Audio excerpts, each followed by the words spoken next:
이번 시간은 피부 미백의 분자 세포 생물학적 메커니즘에 대해 발표하겠습니다. 피부 세계 생물학적 의미입니다. 오늘 발표에서는 우리가 일반적으로 피부 미백이라고 부르는 현상이 실제로 어떤 생물학적 과정을 기반으로 이루어지는지 살펴보겠습니다. 피부색은 단순히 미용적 요소가 아니라 멜라닌이라는 생체 색소가 자외선으로부터 피부세포의 DNA를 보호하기 위해 작동하는 방어 시스템의 결과물입니다. 따라서 미백은 멜라닌을 무조건 억제하는 접근이 아니라 멜라닌 생성, 운반, 분해, 광보호의 전체 네트워크를 이해하고 균형을 조절하는 과정이 됩니다. 이 발표에서는 이러한 과정들을 분자, 세포 생물학적 관점에서 단계별로 정리해 보겠습니다. 멜라닌과 멜라노사이트의 생리학적 요소입니다. 먼저 멜라닌의 종류와 멜라노사이트 구조에 대해 살펴보겠습니다. 멜라닌은 크게 유멜라닌과 피오멜라닌 두 가지 종류가 있습니다. 유멜라닌은 자외선을 강하게 흡수해 우수한 광보호 기능을 갖는 반면 피오멜라닌은 산화 스트레스에 더 취약한 특성을 보입니다. 피부톤은 멜라노사이트의 수가 아니라 이 세포들이 만들어내고 전달하는 멜라노좀의 크기, 양, 밀도, 분포 방식에 의해 결정됩니다. 멜라노사이트는 신경 능선에서 유래하며 표피 기저층에 자리하고 덴드라이트라는 돌기를 통해 멜라노좀을 주변의 각질 형성세포에 전달하게 됩니다. 또한 멜라노좀은 성숙 단계에 따라 스테이지 1에서 4까지 구분되며 단계가 올라갈수록 멜라닌이 더 많이 축적된 진한 구조로 변하게 됩니다. 멜라닌 생성은 자외선 자극부터 시작되는 복잡한 신호전달 체계를 통해 조절됩니다. 멜라닌 생성이 어떤 분자적 신호를 통해 유도되는지, 그리고 그 과정에서 핵심 역할을 하는 티로시나제, TYRP1, DCT 같은 효소들이 어떻게 협력하는지를 설명드리겠습니다. 먼저 멜라닌 생성의 시작점은 자외선, 특히 UVB에 의한 DNA 손상 신호입니다. 각질세포는 UVB에 노출되면 P53이 활성화되고 이 P53은 POMC라는 전구체 펩타이드의 발현을 증가시킵니다. POMC는 다시 알파-MSH로 전환이 되고 알파-MSH는 멜라노사이트 표면의 MC1R 수용체에 결합합니다. MC1R이 활성화되면 세포 내 cAMP 농도가 증가하게 되고 cAMP는 pKa를 활성화하여 핵 내부로 신호를 전달하게 됩니다. 이 신호가 최종적으로 증가시키는 전사인자가 바로 MITF입니다. MITF는 멜라닌 생성에 필요한 여러 유전자의 발현을 직접적으로 조절하는 핵심 조절자입니다. MITF가 활성화되면 아래와 같은 세 가지 주요 효소의 발현이 증가합니다. 첫 번째는 티로시나아제입니다. 멜라닌 합성이 중심이 되는 효소입니다. 티로시나아제는 다음 두 가지 반응을 모두 촉매합니다. 티로시나아제는 티로신은 도파는 도파키논. 이 반응이 바로 멜라닌 생성의 레이트 리미팅 스텝입니다. 즉 속도 결정 단계입니다. 티로시나아제의 활성도가 높으면 멜라닌 생성이 급격히 증가하고 반대로 이를 억제하면 전체 멜라닌 합성이 크게 감소하기 때문에 대부분의 미백 기전은 티로시나아제를 표적으로 합니다. 다음은 TYRP1입니다. TYRP1의 역할은 다소 복합적입니다. 유멜라닌은 흑갈색 멜라닌이라고 하고 합성 후반부에서 안정적인 고분자 구조가 형성되도록 돕습니다. 최근 연구에서는 TYRP1이 티로시나아제의 구조적 안전성 유지에도 기여할 수 있다는 보고가 있습니다. 즉, TYRP1은 단독으로 멜라닌을 강하게 만드는 효소라기보다는 멜라닌의 품질, 안정성, 색조, 특성을 결정하는 조절자적 성격을 갖습니다. 세 번째로 DCT 또는 TYRP2가 있습니다. DCT는 도파키논 이후 형성되는 도파크롬을 유해한 담색 분자로 전환되는 것을 막아주고 도파크롬이 DHICA라는 경로로 방향을 전환시키는 효소입니다. 이를 통해 유멜라닌 합성보다 안정적이고 효율적인 방향으로 진행됩니다. 따라서 DCT는 멜라닌의 종류를 결정하는 중요한 분기점에 관여한다고 볼 수 있습니다. 정리하면 멜라닌 합성은 다음과 같은 협력 구조로 이루어집니다. 티로시나제, DCT, 즉 TYRP2, TYRP1. 이 세 가지 효소는 멜라노좀 내부에서 단백질 복합체처럼 기능적 연계를 이루며 효소 하나가 손상되면 멜라닌 생성 전체가 불안정해집니다. MC1R 변이로 붉은 머리 모발과 밝은 피부가 나타나는 이유도 사실 이 다운스트림 효소들의 안정적 작용이 저하되기 때문입니다. 다음은 티로시나아제 기반 합성 경로가 있습니다. MITF에 의해 생성된 티로시나아제는 멜라닌 합성의 핵심 효소입니다. 멜라닌 합성은 크게 두 가지 과정을 거칩니다.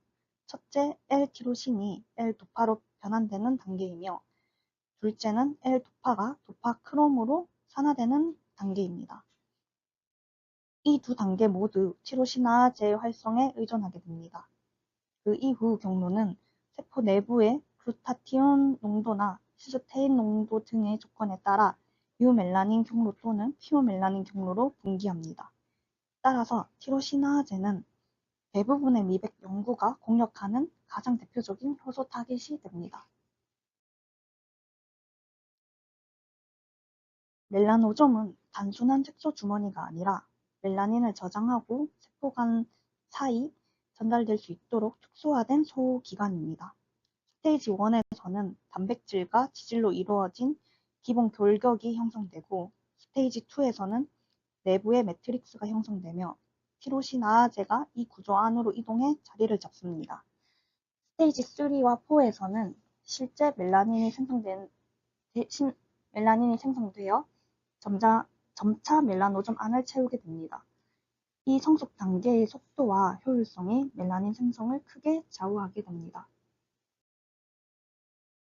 멜라노점 운반 메커니즘입니다. 미백 전약은 멜라닌을 죽이는 단일 방법이 아니라 생성, 이동, 분해, 광손상 억제라는 네 가지 과정을 조절하는 방식으로 구분이 됩니다.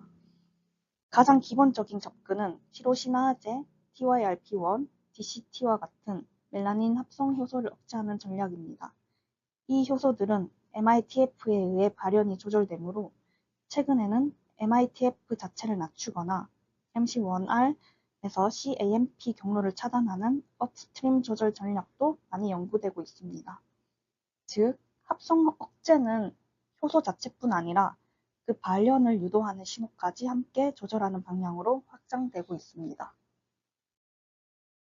멜라노점 이동 전달 억제에서 만들어진 멜라닌이 케라티노사이트로 이동하는 과정은 랩27A에서 멜라노필린 마이오신 VA 복합체가 담당합니다. 이 경로를 차단하면 멜라닌이 피부 표면으로 전달되지 않기 때문에 피부톤이 실제로 더 밝아지게 됩니다. 합성 자체를 건드리지 않아 자극이 적다는 장점도 있습니다. 멜라닌 분해 촉진에서 각질세포 내 멜라노점은 오토파지에 의해 분해될 수 있습니다.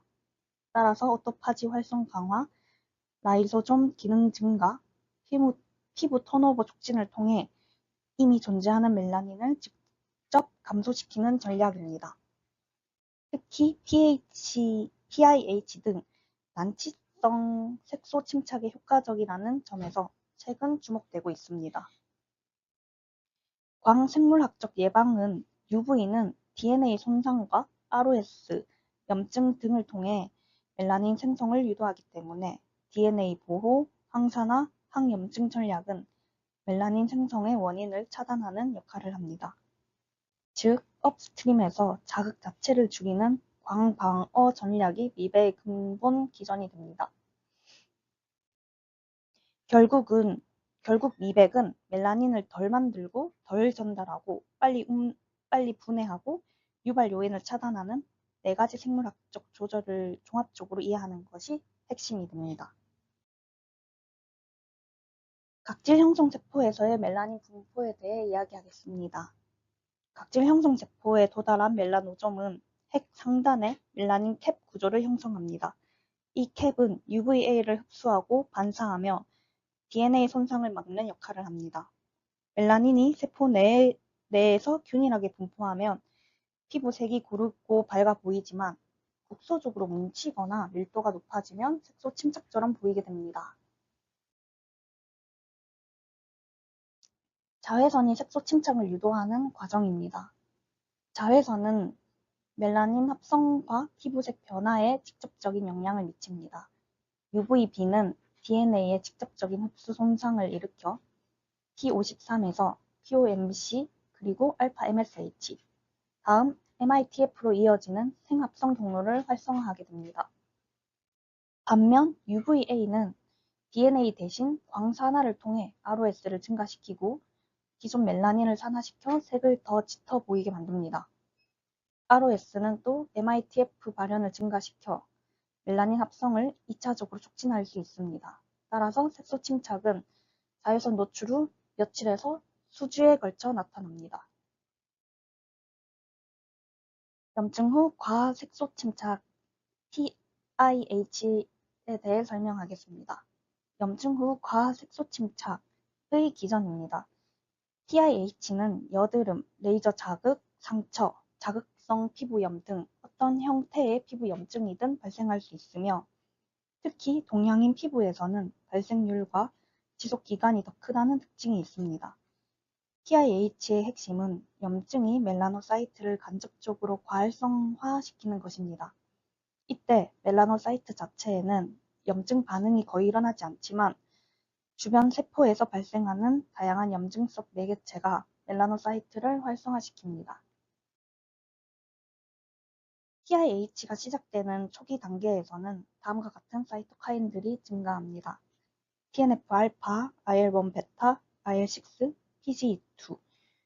이들 매개체는 멜라노사이트의 MC1R, PKC, MAPK 경로를 활성화하여 MITF를 상향시키게 되며 멜라노점 생성이 증가하게 됩니다. 즉, 염증은 직접적인 자극 없이도 전사 수준에서 멜라닌 합성을 증가시키는 강력한 촉매 역할을 하게 됩니다. 염증이 발생하며 콕스2 발현이 증가하고 이 효소는 PGE2 합성을 유도합니다.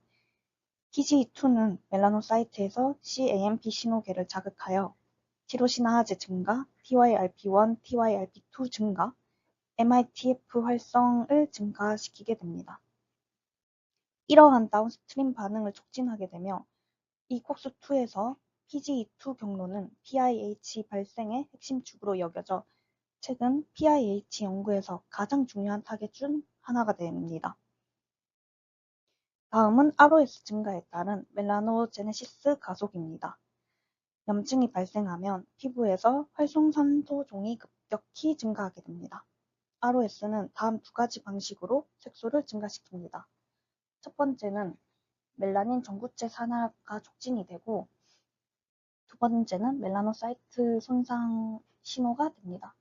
이러한 것들은 더 빠른 멜라닌이 생성이 되고 멜라닌 생성을 과활성화하게 됩니다. 특히 PIH는 UVA 기반 ROS와도 상호작용을 하게 되고 그렇게 상호작용을 하게 되면 악화되기 때문에 항산화 전략이 PIH 관리에 필수적인 이유가 여기에 있습니다. 따라서 피부 장벽이 손상이 되면 멜라노사이트 자극 증가가 되는데 염증 과정에서는 각질층과 표피 장벽이 약화되어 외부 자극이 더 쉽게 침투하게 됩니다. 장벽이 손상되면 TRPV1, TRLAP2 같은 감각 수용체가 활성화되고 이 신호는 멜라노사이트의 덴드라이트 형성을 촉진하여 멜라노좀을 케라티노사이트로 더 많이 이동시키는 결과를 초래합니다. 즉, PIH는 단순한 멜라닌 증가가 아니라 합성 증가, 이동 증가, 장벽 손상이 함께 작용하는 복합적 현상입니다. PIH의 임상적 특징으로는 자극 부위 주변으로 갈색 또는 흑갈색 과색소가 발생하게 되며 시간이 지나도 쉽게 사라지지 않게 됩니다. 또 재염증이 오면 다시 진해지게 됩니다. 즉, PIH는 염증성 사이토카인, ROS, 잠벽 손상, 멜라노좀 이동 증가가 동시다발적으로 작용하는 복합적인 병태 생리라는 점이 중요합니다.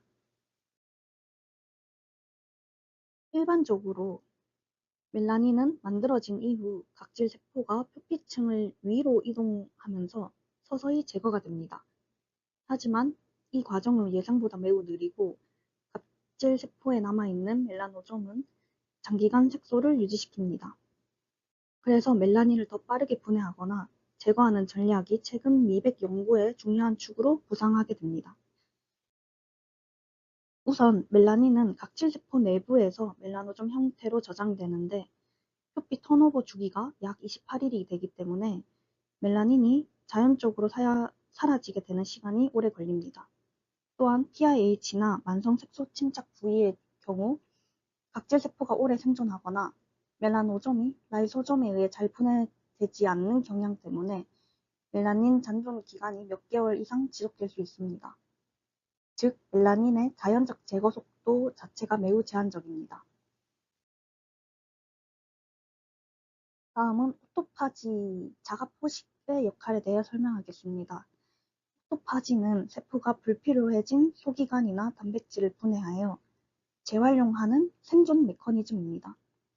최근 연구에서는 멜라노즘 또한 오토파지의 표적이 될 수 있다는 사실이 밝혀졌습니다. 오토파지는 다음의 단계들로 이루어집니다. 첫 번째는 이니티에이션이라고 세포 내에서 분해 신호가 감지되며 오토파고점 형성을 시작하게 됩니다. 일롱게이션과 머추레이션은 이중막 구조가 형성되며 분해 대상을 감싸기 시작하게 됩니다. 디퓨전이 되면 오토파좀이 라이소좀과 융합이 되기 때문에 디그라데이션이 되고 이것은 라이소조멀 엔자임이 멜라닌 폴리머를 분해하게 됩니다. 이 과정을 통해 멜라노좀 내부의 멜라닌이 점진적으로 감소하게 됩니다. 그럼 왜 오토파지가 중요한 미백 타겟이 된 걸까요? 멜라닌 합성을 억제하는 것만으로는 이미 존재하는 색소가 빠르게 줄지 않는다는 한계가 있습니다. 특히 PIH, 기미, 난치성 색소 침착처럼 오래된 멜라닌이 누적된 경우는 기존 멜라닌을 제거하는 능력이 매우 중요합니다. 오토파지 기반 전략은 다음의 장점이 있습니다. 기존 멜라닌을 직접적으로 감소하거나 각질세포 내부의 멜라노점 로드를 줄여 피부 밝기를 개선하게 됩니다. 또한 표피 턴오버와 결합하면 빠른 효과가 보이고 멜라노사이트는 자극 없이 작용하기 때문에 자극성이 낮은 효과를 낼 수 있습니다. 즉, 오토파지는 이미 쌓여있는 멜라닌을 처리하는 가장 생리학적이고 안전한 기전으로 평가되기 때문입니다. 오토파지 활성 감소는 색소 침착 증가로 이어지게 됩니다. 오토파지가 저하된 피부는 다음과 같은 특성을 보입니다. 멜라노점의 제거 속도가 저하되고 색소 침착 잔존 기간이 증가하게 됩니다. 노화가 진행될수록 피그먼트 리텐션이 증가하게 됩니다. 즉, 노화 피부에서 색소가 더 오래 남고 회복이 느린 이유 중 하나가 오토파지 기능 저하 때문입니다. 이 때문에 안티에이징 연구에서도 오토파지 활성 증가가 색소 개선 효과를 보인다는 보고가 늘어나고 있습니다. 현재 미백 연구 개발에서는 다음과 같은 전략이 시도되고 있습니다. 첫 번째는 오토파지 플럭스를 증가시키는 활성 물질의 탐색이고, 두 번째는 라이소좀을 기능을 강화하여 멜라노좀 분해 속도를 증가시키는 것입니다. 세 번째는 표피 턴오버와 오토파지 촉진의 병행 연구입니다. 마지막으로 네 번째는 멜라노좀 특이적 오토파지 타겟을 연구하는 거가 많이 연구되고 있습니다. 이러한 접근은 기존의 합성 억제 중심 미백에서 합성 억제와 분해 촉진이라는 이중 전략으로 영역이 확장되고 있음을 보여줍니다. 따라서 멜라닌 분해는 생리적으로 느린 과정이기 때문에 색소 침착이 오래 지속됩니다. 오토파지는 멜라노점을 직접 분해하는 핵심 전략으로 노화 피부 손상 시 오토파지가 감소되고 색소도 더 오래 잔존하게 됩니다. 미백의 현대적 전략은 멜라닌 합성 억제를 넘어 기존 멜라닌을 제거하는 멜라노점 클리어런스에 초점을 두고 있습니다. 기존 기반 미백 전략은 다음 4가지 축으로 정리할 수 있습니다. 첫째, 합성 억제입니다. MITF 조절 또는 티로시나아제 활성을 직접 억제하는 방식이 대표적입니다. 둘째, 멜라노점 이동 억제입니다. 랩 27A 멜라노필렌 마이오 VA 복합제를 타겟으로 하여 멜라노점의 세포간 전달을 차단하는 전략입니다. 세 번째는 멜라닌 분해 촉진입니다. 오토파지 패스웨이를 활성화해 멜라노점 클리어런스를 유도하는 방식입니다. 네 번째는 광생물학적 예방입니다. ROX를 억제하고 DNA 손상 신호를 줄여 업스트림에서 멜라닌 생성을 차단하는 전략입니다. 최근 미백 연구는 단일 타겟 억제보다 여러 기전을 동시에 조절하는 멀티 타겟으로 접근하고 발전하고 있습니다. MITF 조절 기반 연구는 타겟의 중심성 때문에 지속적으로 주목받고 있으며 멜라닌 고분자 구조를 화학적으로 조절하는 연구, 그리고 광치료 레이저가 멜라노점을 물리적으로 파괴하는 기전 분석 또한 활발한 연구 경향입니다.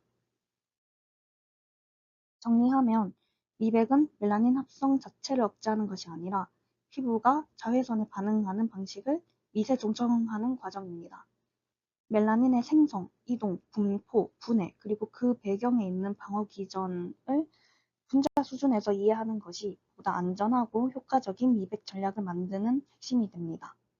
이로써 발표를 마치겠습니다.